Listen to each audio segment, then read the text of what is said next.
সম্মানিত নেতৃবৃন্দ অনেকেই আছেন, তাদের নাম নিয়ে সময় নষ্ট করতে চাইছি না। সাথীরা, বন্ধুরা, আসসালামু আলাইকুম। এইরকম সবাই আসলে নেতারা এক একজন বক্তৃতা করতে থাকেন, আর আমার নিজের চিন্তার মধ্যে, মাথার মধ্যে কথার খই ফুটতে থাকে। মানে প্রত্যেকটা কথার প্রেক্ষিতেই মনে হয় আরো কত কথা বলার আছে। আমার মনে হয় যে উনি এটা বললেন না, ওই কথাগুলো বললে ভালো হতো, এরকম অনেক কথা জমা হতে থাকে। আর বাংলাদেশ এখন এরকম অবস্থা, খেয়াল করে দেখেছেন? এই যে এতজন আমরা বক্তৃতা করলাম, আজকে আমাদের দেশে একটা বড় সমস্যা, যেমন মনে করেন আজিজ বেনজির খুব নামই আসলো না, সময় পাওয়া গেল না। ওই আবেদ আলী একজন হঠাৎ বিখ্যাত হয়ে গেলেন, এবং এবার প্রতিদিনই দেখবেন যে একটা আলী নালে হোসেন নালে কেউ আসতেই থাকবে। যে কবিতা একটা আছে, সম্মুখ উর্মিরে ঠেলি পেছনের ঢেউ, মানে বড় যেটা সমুদ্র বলেন, বড় নদীতে ঢেউ একটা ওঠে আর একটাকে পেছনে সে ঠেলে দেয়। একটা ঢেউ উঠে সামনের ঢেউ পেছনে চলে যায়, অথবা অথবা অদৃশ্য হয়। আমাদের এখানে ব্যাপারটা সেরকম। অনেক কথা বলার আছে, কিন্তু এগুলো এত কথা বলবো না। কতগুলো বিষয় আমার মনে হয় বলা উচিত, এগুলোই বলবো, এবং যত কমের মধ্যে পারি তাই চেষ্টা করব।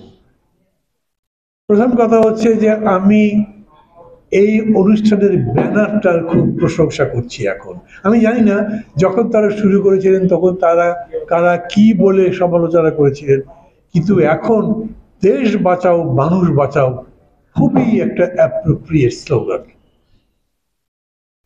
কিন্তু প্রশ্ন আছে, মানুষদের যিনি মানুষ, আমাদের অনেক মানুষের মধ্যেও মানুষদের নেতা বেগম জিয়াকে আমরা কি বাঁচাতে পারবো? আমি তো বিএনপি করি না, কিন্তু সেটা অন্য কথা। মানে হঠাৎ করেই যখন কালকে রাত্রে জানলাম, আজকে সকালে পত্রিকায় পড়লাম আবার তাকে হসপিটালে ভর্তি করা হয়েছে। গতবার যখন তাকে হসপিটাল থেকে আবার বাসায় নেওয়া হলো, তখন বিএনপির নেতারা, ডাক্তাররা বলেছিলেন তার অসুখটা এমন, এই ভালো হবেন, এই খারাপ হবেন, এবং যা তার ট্রিটমেন্ট হিসেবে করা উচিত ছিল সেটা করা যায়নি। ওই একবার বাইরে থেকে সার্জনরা এসে সার্জারি করে তার একটা বাইপাসের মতো ভেতরে করেছেন, যাতে রক্তগুলো ঠিকই বুকের মধ্যে জমা না হয়ে বের হয়ে যেতে পারে ভিতরেই, কিন্তু তারপরে রিস্কটা যায়নি। মানুষ মানুষ বাঁচাতে পারছি না আমরা, বেগম জিয়াকে বাঁচাতে পারছি না, এরকম কথা বিএনপির সবাই তো নিশ্চয়ই ভাবছেন। আমি এরকম দেখছি না তো, এত বড় দুশ্চিন্তা নিয়ে হঠাৎ করে অথবা প্রস্তুতি নিয়ে একদিন সকালে, দুপুরে, সন্ধ্যায়, যে কোনো একটা সময় হাজার হাজার লাখ লাখ মানুষ মিছিল করে নামলো। আমি কোনো ছোট কিছু করছি না, বড় কিছু করছি না। কোটার যে আন্দোলনটা দেখলাম, 18 সালে যেরকম দেখেছিলাম এখন দেখছি তার চাইতে বড়। Bangla blocked, it's really A blocked, blocked হয়ে গেছে ঢাকা শহর। কালকে তো রাত 9টা পর্যন্ত গাড়ি টাড়ি যায় না, মানুষ হেঁটেও যেতে পারে না। আমাদের কেন্দ্রীয় কমিটির সাংগঠনিক সম্পাদক সাকিব আনোয়ার আমার সাথে দেখা করবার কথা, উনি আমাকে পরে বলেছেন বিকাল থেকে চেষ্টা করেছি, রাত 9টায় ফোন করে বলেছেন আমি এলাকায় রাস্তায় পার হতে পারিনি। এত বড় ব্লকের ছাত্রদের নামে কেন? কোটা সাম্য চাই, যা চলছে সেটা বন্ধ চাই, সম্পূর্ণ দাবির সাথে আমরা একাত্ম ঘোষণা করি। এখন করেছি, আগে করেছি, এবং যতদিন এরকম চলবে বৈষম্যমূলক, ততদিন তার সঙ্গে থাকব। কিন্তু আমার এরকম মাঝে মাঝেই প্রশ্ন হয়েছে। আজকে অবশ্য নূর একটা বক্তৃতা করেছেন, একটা ব্যাখ্যা দিয়েছেন, তখনও আমার মধ্যে প্রশ্ন ছিল। নূর অবশ্য বলছেন তখন তো বোঝেন নাই, কেউ তাদের বোঝাবার চেষ্টা করে নাই। আমি কিন্তু মনের মধ্যে শুধু তরপাত ছিলাম যখন তারা স্লোগান দিয়েছিলেন বঙ্গবন্ধুর বাংলায় বৈষম্যের ঠাঁই নাই। বিরাট বিরাট স্লোগান, বিরাট বিরাট ছবি, শেখ মুজিব, শেখ হাসিনা, সবার। মনে হয়েছে ভাইরে, এই যাদের ছবি নিয়ে যাচ্ছ তারাই যে শেষ পর্যন্ত তোমাদের গাড়ির উপর পা তুলে দেবে, সেটা এখন বুঝতে পারছো না। আজও আমার কাছে মনে হয় সেদিন তারা নাও যদি বুঝে থাকে, খেয়াল করবে, তারা রাজনীতি কিন্তু সামনে আনতে চায়নি। রাজনৈতিক নেতৃত্বকে চাইনি, আমরা সেখানে যাই কথা বলি চাইনি, এমনকি তারপরে যে নিরাপদ সড়ক আন্দোলন হয়েছে তারাও সেটা চায়নি। কিন্তু নূররা ওই আন্দোলন করবার পরে ওই আন্দোলনের ফসল হিসেবে নিজেরা সরাসরি রাজনৈতিক দলই গঠন করেছে। কি রকম বলা যায়, শুরু করলেন 0 থেকে, কিন্তু শেষ পর্যন্ত 100 হয়ে গেছেন। শুরু করলেন রাজনীতি বিবর্জিত, কিন্তু শেষ পর্যন্ত পূর্ণাঙ্গ একটা রাজনৈতিক দল গঠন করবার প্রয়োজনীয়তা অনুভব করেছেন এবং তাই করেছেন। আমি বলি 2024 এসে এখনকার তরুণ, এখনকার ছাত্র, এখনকার যুবক এইটা বোঝে না দেশের যিনি নেত্রী তিনি মারা যেতে পারেন যখন তখন। তারা বোঝে না যে মরিচের দাম 320 টাকা হয়ে গেছে। তারা বোঝে না যেরকম করে জিনিসের দাম বেশি হয়েছে, তুমি চাকরি যদি বা পাও ওই টাকা দিয়ে মরিচই তো কিনতে পারবে না। আমার এরকম মাঝে মাঝে মনে হয়, আমার ছোটবেলায় আমি দেখেছিলাম, ছোটবেলা আমি যখন স্কুলে পড়ি, কলকাতাতে ট্রাম ভাড়া বেড়েছিল 1 পয়সা, হুলস্থুল হয়ে গেছিল সেখানে, এমন রকম ব্লকেট, ওরা তো বন্ধ বলে। শেষ পর্যন্ত ওই 1 পয়সা ভাড়া যেটা বাড়ানো হয়েছিল সেটা কমানো হয়েছে। আর আমাদের এখানে সকালবেলা আপনারা একটা দেশলাই কিনতে যান, তার দাম ধরেন 5 টাকা, বিকেলবেলা গেলে বলে 10 টাকা, তাই দিতে হয়। অথচ তারপরেও সকাল বাদ দিয়ে বিকেলবেলা শত শত লোক নামে না, হাজার হাজার লোক নামে না। কেন দেশলাইয়ের দাম বাড়বে? আমরা সবাই বলি দাম বাড়ে কেন? সিন্ডিকেটের জন্য। কই সিন্ডিকেটের বিরুদ্ধে মিছিল তো বেরোচ্ছে না কেন? বলছি জানেন, আমাদের নিজেদের ভাবা দরকার।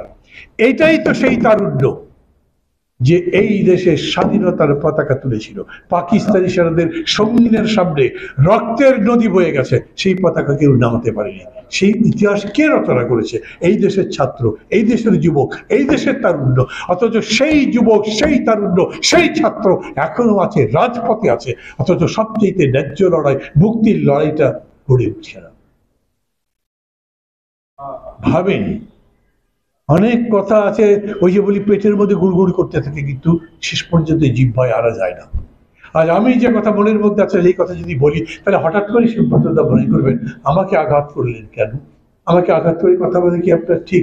আমি যদি আর একটা কথা বলি তখন রিপনের মনে হতে পারে আপনি এমন কথা বলেছেন যাতে আমার সংগঠনের সমস্যা হতে পারে। অথচ আমাদের নিজেদের মধ্যেই এখনো বুকের অর্গল খুলে দিয়ে একজন আরেকজনের ভেতর তাকিয়ে দেখতে পারছি না, ও একদম অকপটে বলতে পারছি না, দেখুন আমার মনে হয় আপনার এই ভুলের কারণে এই কাজটা হয়নি। এখন পর্যন্ত খোলাখুলি বলতে পারছি না, আলোচনার ভিত্তিতে ঠিক করতে পারছি না অতীতে আমার কি ভুল ছিল। লক্ষ লক্ষ লোক নেমেছে এইখানে, এখানে যারা আছেন আমার মনে হয় না কারো তখন সেই বয়স হয়েছে যারা 69 দেখেছেন, 70 দেখেছেন। আমি বলি আমি দেখিনি কোন অর্থে, আমি ঢাকা ছিলাম না, চট্টগ্রাম ছিলাম, কিন্তু আমি ছাত্রলীগ করতাম।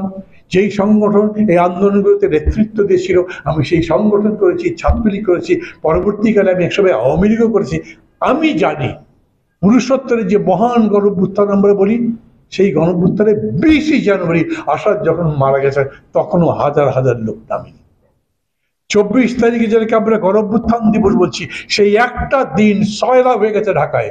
আর এখন আমি দেখি আপনি যদি ডিভিশন ওয়াইজ একটা বিভাগের সম্মেলন ডাকেন তখন মানুষ পায়ে হেঁটে যায়, নদীতে নৌকা থাকে না, ফেরি থাকে না, মানুষ সাঁতরে সাঁতরে পার হয় প্রচন্ড ঠান্ডার মধ্যে, উন্মুক্ত আকাশের নিচে, মাঠের উপরে লেপ কাঁথা কিচ্ছু নাই, তার মধ্যে শুয়ে থাকে। 2 দিন পরে যদি মাঠের মধ্যে না ঢুকতে পারে এই কারণে ওইখানে অবস্থান গ্রহণ করে যাতে সভা ঠিক মতো শোনা যায়। সাংবাদিককে জিজ্ঞেস করেছে, আমি পড়ে দেখেছি, আপনারাও পড়েছেন, বলেছে একদিন আগেই কেন এই ঠান্ডার মধ্যে আছেন? বলেছে কিছু একটা তো হবে, এই জন্য আসছি, আমরা তাদের কাছে অপেক্ষা করছি কি কথা হয় শোনার জন্য। প্রতিটা বিভাগীয় সম্মেলন আমি প্রায়ই বলি এক একটা গণ অভ্যুত্থানের মতো। আর তারপরে সেই মানুষগুলো যখন লক্ষ লক্ষ এখানে এসে জড়ো হলো, সেই মানুষগুলো কিন্তু বড় সফল অভ্যুত্থানের জন্ম দিতে পারলো না। কেন? ওই মানুষের দোষ? কেন আমার দোষ? কেন পারলাম না? কেন পরিবেশের দোষ? অথচ আমি আজও বলি, আমি মনে করি কেউ আমার সঙ্গে কথার ক্ষেত্রে এতটুকু দ্বিরুক্তি করবেন না যে সমস্ত মানুষ বাংলাদেশে এই রাস্তায় বেরিয়ে সামনে যাকে পান জিজ্ঞেস করে দেখেন গভর্নমেন্টের পক্ষে, সরকারের পক্ষে, সরকারের প্রধানমন্ত্রীর পক্ষে কেউ কোনো কথা বলে কিনা। 100 জনের মধ্যে 95 জন মানুষ বলবে এই সরকারকে এক মুহূর্ত দেখতে চাই না। অথচ এই সরকারটাই দাপিয়ে বেড়াচ্ছে, 15 বছর ধরে আমরা তাকিয়ে থেকে দেখছি, বুকের ভেতর পুড়ে যাচ্ছে, কিন্তু তারপরে দাঁড়িয়ে বলতে পারছি না এখন পর্যন্ত, হয় তুই নইলে আমি, হয় তুই থাকবি না হলে আমি থাকবো। সেই রকম করে দাঁড়াতে পারিনি, অতএব পরিবর্তন হচ্ছে না। আজকে সময়টা সেটার। এই যে কোটার আন্দোলন দেখে এত রকম কথাবার্তা হচ্ছে না, কেউ একটু বলবার চেষ্টা করলেন যে এই কোটার আন্দোলন আমাদেরকে অন্যান্য ইস্যুগুলো ভুলিয়ে দিচ্ছে না তো? আমি বলি, আমাদের স্মৃতি এত যদি অপভ্রংশ হয়ে যায়, এত যদি নষ্ট হয়ে যায়, তাহলে তার জন্য তো আপনি ওদের দোষ দিতে পারবেন না। আপনার স্মৃতিকে আরো শানিত করবার চেষ্টা করেন। এমন নয় গতকালকে যে ঘটনা হয়েছে 2 দিন পর তা ভুলেই যেতে হবে। আমরা যদি মুক্তিযুদ্ধের কথা এতদিন পর্যন্ত জীবিত রাখতে পারি, আমরা যদি বিশ্বযুদ্ধের কথা বলে রাখতে পারি, তাহলে আমরা আমাদের সুখ দুঃখের কথা, 20 বছর 25 বছর আগের দুঃখ কষ্টের কথা মনে রাখতে পারবো না কেন? এটা তো হতে পারে না। আমাদের মনের মধ্যে আছে, হয়তো মনের মধ্যে আরো একটি কিছু আছে যা এই স্মৃতিকে দাবিয়ে রাখে, সেটাকে উস্কে দিতে পারে না, সামনে নিতে পারে না, সেই জন্যই সামনে যেতে পারছি না। আমার বক্তব্য হচ্ছে, আমরা যারা যারা আছি সবাই মিলে আজকে যদি মনে করি যা চলছে, আবার বলি, ওরা বলেছে, আমি দেখলাম কালকে রাত্রেবেলা হঠাৎ করে ফেসবুকে দেখতে দেখতে দেখলাম যে কোটা আন্দোলনে এখন একজন সমন্বয়কারী আছেন, নাম বলছি না, তিনি বলেছেন আমরা একদিন বিরতি দিচ্ছি, তারপরে আবার কিছু প্রচার করব, তারপরে আবার নামবো।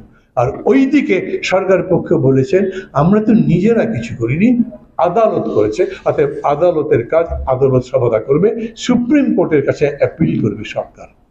মানে কি দাঁড়াচ্ছে? গভর্নমেন্ট তো কোটা বাতিল করে দিয়েছিলই, আদালত সেটা আবার ফিরে আনবার চেষ্টা করেছে, আবার বড় আদালত সেটা যদি বাতিল করে দেয়, আন্দোলন সেখানেই শেষ। কি হবে বলেন তো? 3 দিন পরে সুপ্রিম কোর্ট যদি বলে না, আমরা সরকার যে প্রজ্ঞাপন দিয়েছিল সেটার পক্ষে আছি, আমরা অন্তর্বর্তী মাঝে যে আদেশ দেওয়া হয়েছিল ওটা স্থগিত করার সেই আদেশের সঙ্গে নাই। ওরা তো বলেছেই আমরা পড়ার টেবিলে চলে যেতে চাই। তোমরা এই কোটার যে বাতিল করবার যে আদেশ দেওয়া হয়েছে, মাফ করবেন, কোটা আবার পুনর্বহাল করবার জন্য কোর্ট যে আদেশ দিয়েছে সেইটা প্রত্যাহার করা হলেই আমরা আবার টেবিলে চলে যেতে চাই, লেখাপড়া করব। ওদেরকে ডাকতে পারবেন, বেগম জিয়ার জান বাঁচাতে হবে, চলো রাস্তায়। বলতে পারবেন এত জিনিসপত্রের দাম বেড়েছে, তোমার পিতার জীবন নাশ হওয়ার অবস্থা, তোমার পরিবার কষ্টে থাকছে, চলো আমাদেরকে রাস্তায় যেতে হবে। বলতে পারবেন আমার স্বাধীনতা সার্বভৌমত্ব নিয়ে আজ প্রশ্ন দেখা দিয়েছে, চলো আমাদেরকে তার বিরুদ্ধে প্রতিরোধ গড়ে তুলতে হবে। তারা ফিরে আসবে? আর যদি এই আন্দোলন আবার ফিরে না আসে, তার 7 দিন 10 দিনের মধ্যে নতুন করে অত বড় আর একটা আন্দোলন বানাতে পারবেন? এই আন্দোলন চলতে চলতে, তাই তো আমার ভাববার কথা ছিল, এই আন্দোলন ওরা থাক বা না থাক, এই আন্দোলনের যে প্রতিক্রিয়া, যে প্রভাব সমাজের মধ্যে রেখে দেবে, সেই প্রভাবটা ধরেই আমরা যেন সামনে যেতে পারি। বলে না, hit the iron when it is red. এখন আন্দোলন সেই সময় যখন উত্তাপ আছে, সেই উত্তাপ নিয়ে আপনি পরবর্তী পর্যায়ে যাবেন, তো একটা সিঁড়ি থেকে পরবর্তী সিঁড়িতে উঠবার জন্য ধাপ সামনে যাতে যেতে পারে তার ব্যবস্থা করবেন। তো তা যদি করতে না পারি, তাহলে আমাদের দেশে আমরা যতই বক্তৃতা করি, যেগুলোই করতে থাকি, এগুলো করে কিছু হবে না। আমি আবারও বলি, আমার কাছে মনে হয়েছে যতগুলো বিভাগের সম্মেলন হয়েছে প্রত্যেকটা এক একটা অভ্যুত্থানের মতো। কারণ যত বড় সমাবেশ হয়েছে বিভাগে এক একটা, এমনকি ময়মনসিংহে যেটা এখনো ভালো করে বিভাগ হয়নি, সেই রকম বড় সমাবেশ মিছিল এমনকি 69-এর গণ অভ্যুত্থানে হয়নি। বোধহয় আমি জানি না সুব্রত দা তখন ঢাকা ছিলেন কিনা, তার চাইতে সমস্ত এই বড় বড় সমাবেশগুলো ঢাকায় দিয়ে এসেছিলেন, তারপরে কিছু করতে পারলাম না। এখন ভাবতে হবে না আবার আন্দোলন যখন করবেন আর একটা 28 অক্টোবর ফিরবে না? আবারও যখন সমাবেশ করবেন তখন সরকার এইরকম নির্দয়ভাবে ষড়যন্ত্র করে নিজেরা পরিশোধ করে আবার আপনাদের কাছে চাপিয়ে দিয়ে আন্দোলন ধ্বংস করবার চেষ্টা করবে না? কি করবেন তখন? সময় এখনই। রুখে দাঁড়াতে, ওদেরকে পরাজিত করতে, ঘুরে দাঁড়াতে সময় এখনই। কিন্তু সেটা আবেগের ভিত্তিতে বলছি না। আমার বক্তৃতার মধ্যে যদি মনে করেন খুব আবেগ দিয়ে আমি বক্তৃতা করছি, না, এটা অনেক দিন ভাবতে ভাবতে প্রতিনিয়তই ভাবি।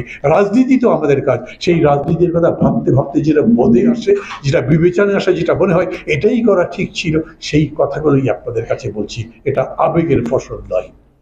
আমাকে আবার দাঁড়াতে হবে এর সামনে, আবার দাঁড়াতে হবে, 28 অক্টোবর হোক, যে কোনো সময় হোক, যেরকম করে দাঁড়িয়েছিলাম সেই রকম করে দাঁড়াতে হবে। কমরেড সাইফুল হক বললেন এই বছরের মধ্যেই সিদ্ধান্ত নিয়ে যাতে সরকারকে বিদায় করতে পারি।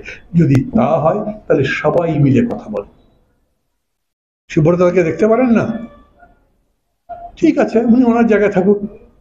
মাহমুদুর রহমান মান্নাকে দেখতে পারেন না, মাহমুদুর রহমান মান্না তার জায়গায় থাকুক। কিন্তু একই দিন একই রকম কর্মসূচি একই লক্ষ্যে করতে পারি না? আমরা যুগপৎ শুরু করেছিলাম, আমি বলি সর্বব্যাপক যুগপৎ করতে হবে এখন। না যদি হয় তাইলে খেয়াল করবেন এই জিনিস এত বড় একটা গণজাগরণ, ছাত্র জাগরণের পরে আবার যদি চুপসে যায়, মিয়ে যায়, ডুবে যায়, আবার যদি মনে করে কোন রকম কৌশল করে তাদেরকে ঘরে পড়ার টেবিলে বিশ্ববিদ্যালয়ে পাঠিয়ে দেওয়ার একটা সিদ্ধান্ত নিতে পারবে, তাহলে বহুদিনের জন্য আপনাকে হয়তো আবার ভাবতে হবে। যদি এর মধ্যেই পেছনের ঢেউ সামনের ঢেউকে ছাড়িয়ে নিচে জায়গা করে নিতে না পারে। কথা লম্বা করবো না, কারণ হচ্ছে সাবজেক্টের ভিত্তিতে যদি কথা বলতে পারেন তাহলে এক কথাই বলবো, বাংলাদেশের স্বাধীনতা সার্বভৌমত্বের যে কথাবার্তাগুলো আমরা বলছি সে কথা ঠিক, কিন্তু বলেন ভারতের কি দোষ? ভারত তো চায় যে পারলে বাংলাদেশের এদিক ওদিক যত দিক দিয়ে পারে তারা যোগাযোগ করবে, এই পার থেকে ওই পারে যাবে, সেভেন সিস্টারের সাথে কানেকশন করবে। আপনি দিচ্ছেন কেন? এই দেওয়ার মধ্যে দিয়ে কোনো ঝুঁকি তৈরি করছেন সেটা ভাবছেন না। এই দেওয়ার মধ্যে দিয়ে আপনি কি অর্জন করছেন সেটা আপনি ভাববেন না। বহুবার বহু জায়গাতে আমরা বক্তৃতা করেছি, চীন এবং ইন্ডিয়ার যে দ্বৈরথ, ওই অরুণাচল নিয়ে যে লড়াই, দোকলামের মধ্যে যে লড়াই, সেই লড়াই বাংলাদেশের মাটির মধ্যে আনা যাবে না। এর চাইতে বড় নিজের সত্য বাংলাদেশের সার্বভৌমত্বের জন্য কি হতে পারে? কতবার বললেন আপনারা ট্রানজিট দেওয়ার পরে বাংলাদেশের অর্থনীতি কত ভালো রকম হয়ে যাবে, আমরা এটা সিঙ্গাপুর বানিয়ে ফেলতে পারবো, আমরা কমপক্ষে হংকং ব্যাংকক তো হতে পারবো। কিছুই হতে পারলেন না, কারণ আপনারা নিজেরাই বলেন ওদের কাছে ট্রানজিটের সঠিক মাসুল চাইতে আমাদের লজ্জা করে। এবং তারপরে এখন যেটা করেছেন সেটা তো ঘরের মধ্যে তাদের দৃষ্টি ফেরবার সুযোগ করে দিয়েছেন। সেটা করেছেন আপনাদের আণবিক চুক্তির যে শেয়ার করবার সিদ্ধান্ত, সেটার মধ্যে সেটা করেছেন। আপনারা যখন যুগ্ম স্যাটেলাইট প্রতিষ্ঠা করবার সিদ্ধান্ত নিয়েছেন, এই সব কিছুর মধ্যে দিয়ে যেটাই হোক নিজেরা নিজেদের ক্ষমতা যা আমরা প্রয়োগ করতে পারতাম সেটা তাদের কাছে জমা দিয়ে দিয়েছেন। মাঝে মাঝে বলেন আমি বঙ্গবন্ধুর করতাম না, বঙ্গবন্ধু যে খুব বড় কাজ এখানে করে ফেলেছিলেন তা আমি মনে করি না। কিন্তু এটা ঠিক যে উনি এইরকম বলবার ক্ষমতা রেখেছিলেন যখন তিনি ওআইসিতে গেছেন, যখন প্রশ্ন করেছিল তখন বলেছেন এটা আমার নিজের সিদ্ধান্ত নেবার ক্ষমতা আছে। আমি এরকম বলছি না যে মোদির পারমিশন নিয়েই তিনি চীন গেছেন, কিন্তু এটা ঠিক মোদি যেন বিরক্ত না হয়, রাগ না করে সেই কাজটা করেছেন। নিজের স্বাধীনতা, সার্বভৌমত্ব, নিজের সক্রিয়তা অন্যের কাছে বিসর্জন দিয়ে এইরকম তো হবেই। আর একটা সরকার, একটা পার্টি, একটা নেতা যদি সর্বাংশে দুর্নীতিবাজ হয় তার কাছে ভালো কিছু আশা করতে পারেন? এখন কি করছে, কত রকম বলেছে আমাদের কিছু করার নেই, আইন বিচার স্বাধীন, তারা কোটা বাতিল করে দিলে আমাদের করার কিছু নাই, আবার ওই আদালতই সেটা ঠিক করবে। মাহমুদুর রহমান মান্নার পাসপোর্ট যে 10 বছর ধরে আটকে রেখেছেন কোন আইনে? আমার পাসপোর্টের মেয়াদ শেষ 5 বছর আগে, আমি কতদিন ধরে বলছি পাসপোর্ট ফেরত দেন, অন্তত রিনিউয়াল তো লাগবে, তা পর্যন্ত করতে দেয় না, একটা হিয়ারিং করতে দেয় না।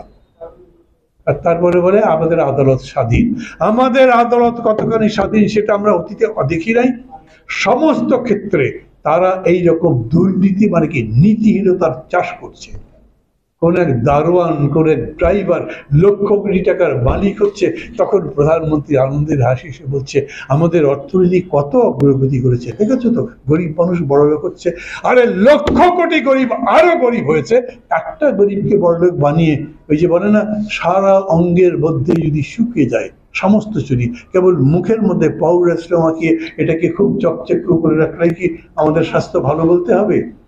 এই রকম করছে তারা, দেশের অর্থনীতি, মানুষের জীবন সমস্ত কিছু নিংড়ে ছিবড়ে করে একদম শুষে নিয়ে বাংলাদেশটাকে একটা ছোবড়ার মতো বানিয়ে ফেলবার পরে এখন তারা চেষ্টা করছে চীনের কাছে গিয়ে কিছু করা যায় কিনা, কারণ আমাদের রিজার্ভ শূন্য, আমাদের অর্থনীতির অবস্থা খারাপ, আমরা আমাদের জিনিসপত্র যা খুবই প্রয়োজন সেটা ইম্পোর্ট করতে পারি না, আমরা গ্যাসের টাকা দিতে পারি না, বলে গ্যাস আপনাকে ওরা দেবে কিনা, এরপরে বিদ্যুৎ পাবে দিকে কয়েকদিন পরে সেটা নিয়ে পর্যন্ত প্রশ্ন আছে।